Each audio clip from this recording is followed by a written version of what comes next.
Welcome, everyone, to the debut episode of the FOSSA video podcast. Today, we'll be covering a topic that is near and dear to us: how open source software license scanners work. So excited to be joined by our Director of Product, Cortez Frazier Jr., to discuss this topic. I'm Andy Drukarev. I'm the Director of Marketing at FOSSA and will be your host.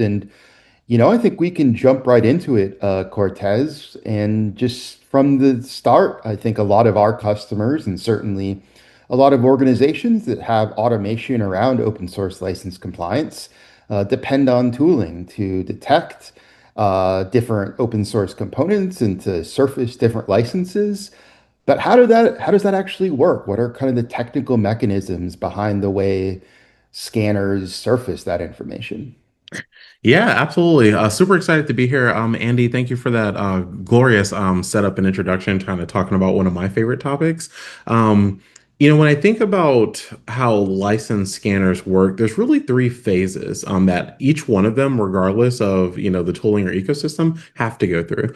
Phase number one is first and foremost, how do you get a completely accurate dependency graph, including all direct and transitive dependencies all the way down throughout that chain. And so step number one, let's get that accurate list of dependencies.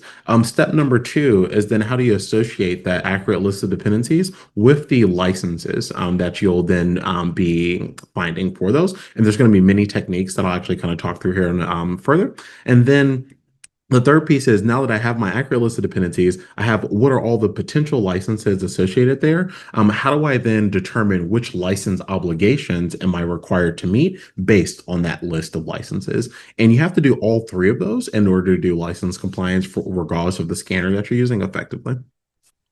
Awesome. Mhm. So our next question is the techniques that today's most popular license scanners use, because as I understand it, and you'll shed more light on this momentarily, it's not all the same. Different tools actually work differently to go through that process you discussed.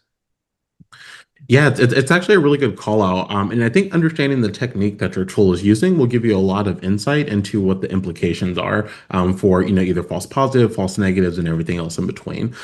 There's two popular techniques in general. And so for the most part, everyone goes about getting a dependency graph in a bunch of different ways. And so I won't spend a ton of time on today's conversation, focus on dependency graph resolution, even though that would be an interesting topic for one of our future podcasts. I think the secondary step, though, which is how do you then start to get a list of all the license detections associated with that package? That approach is normally twofold, and that's where you're going to start to see a split amongst the different license scanners out there. One strategy is I have a curated knowledge base of for this particular open source package or closed source package, frankly, for commercial packages as well. I've now associated package, foo version bar to MIT Apache, whatever the associated license is. That is a decent approach, and I think we'll talk a little bit about kind of pros and cons here afterwards. I think a secondary approach, though, that a lot of other tooling will take is to then be able to actually find the real source code for that particular package, download that, and then look for license signatures. And so the combination of that second technique is really interesting because some tooling will look for really specific license files, such as license.txts or copying text for that information. Other tooling will look through every file kind of associated there. I think one of the most important things to remember as you're thinking about the differences in some of these techniques, which we'll talk about here as well, is license obligations are not based on what a open source maintainer says that they need to meet the license obligations for, sometimes called the declared license. Rather, you have to meet all the license obligations regardless of whether an open source maintainer declares them or not. And so that's just something to be mindful of. Interesting. So we have these two basic approaches, and obviously within both of these approaches, there are nuances depending on the tool. But we have kind of the knowledge base approach, and we have the download and analyze approach. What would you say are pros and cons to each? Absolutely. No, it's a great question. There's Oftentimes in this game of risk management, there's trade-offs that have to be made. And one of the biggest trade-offs, not even just in license compliance, I see this in security a lot, is how much do I prioritize fidelity over friction, right? And so typically, the higher the fidelity, also the higher the friction. Typically, the lower the fidelity, the lower the friction. And so you have to kind of work your way through that balance to figure out for your own personal risk tolerance, where do you fall on that? The reason why I start there is because for that first approach, right, which I'll call the knowledge base or kind of the hard coded approach, where you're not looking at any assets, you have this kind of, predetermined manual association that maybe you've curated over many years or what have you. That is a decent approach in my opinion, where fidelity is not highly required. And so you can think of that as like, hey, internal development tools, internal apps, maybe a side project that you're kind of getting spun up. That's where that really like fits really, really well, because the risk is relatively low if you get it wrong, right? And then, you're typically oftentimes a smaller target if there was going to be any litigation associated with that. I think also a big pro to that approach is going to be speed. Very transparently, it's much faster to do a knowledge-based lookup than it is to actually do that physical association, manual download, and all these other portions of that second piece. So that's going to be your kind of primary pros there. I think the biggest con about the approach is because of that lack of fidelity, you are essentially are not going to know about potential hidden risk. And by hidden risk, I mean any copy left, whether weak or strong, or other restrictive licenses that may exist in that code base, but aren't a part of that knowledge base association because maybe that particular database is only looking at like registry metadata, for example, where that information might not have been called out, which then directly leads into, the biggest positive of the secondary approach, where you're actually physically downloading the package. You're doing that one-to-one association between deployed asset and the downloaded asset, where you can then search for license signatures, ideally too, across all files in that package, not just specific license or copying or license signatures for the same reason why you don't want to do that on the knowledge base side. So the biggest pro there is that you have complete coverage, meaning that you will have detected every potential license risk associated there. Now, I think the biggest negative for that approach is going to be that additional friction that comes with fidelity. And so the results it can be inherently noisy, meaning that if you find, say, a restrictive license, but it's like in an example file or it is, part of a README, then no, you don't have to meet the obligations for that. But when you find these true detections that are in either, vendored or embedded packages that are in there where someone's literally copied these restrictive open source packages into this open source package, they're good because they've already open sourced their code, no problem. You may not have that same perspective, given that you may be bringing a commercial product to market. So that's going to be the biggest negative there, is having to deal with those false positives and thus the additional friction or slowdown in your workflow that occurs. And so ideally, you want to take an approach where you can kind of make that decision once and then persist it moving forward to kind of make up for that increased fidelity and friction that comes.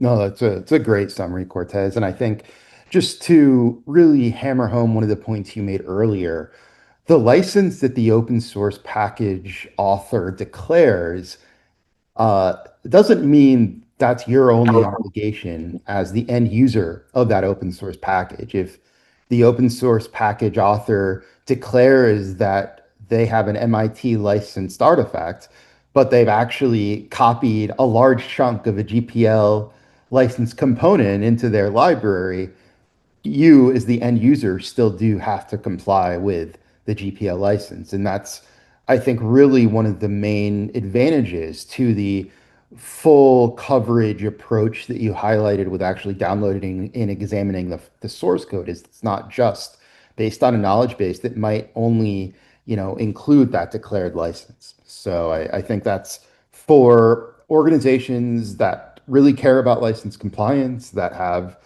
maybe a lower risk tolerance, that is something to be mindful of. And I think that is kind of a good transition into our into really kind of the question of the day, right? Like which technique do you ultimately recommend? Yeah, and my recommendation comes on the back half of your statement there, which I think is super critical, right? Ultimately, you are required to meet all the license obligations for those license signatures, regardless of whether the open source maintainer declares that particular license or not. And so, for any projects, any commercial projects where you need, enterprise grade guarantees or audit grade guarantees that the particular packages in open source that you're using are not going to in the future ever trigger copyleft requirements for you. And in particular, if you're distributing a product, then that secondary use case is most critical for you. And I put a lot of emphasis on, if you're distributing the product, one, because that also triggers the most restrictive license obligations, but then two, because it's also the hardest to update, right? And so for some reason, you do take on a copyleft, license or open source package associated with that, then you will have no choice actually at that moment, but to then meet those copyleft requirements because it won't be as easy for you to just rip out that package as compared to a SaaS application. So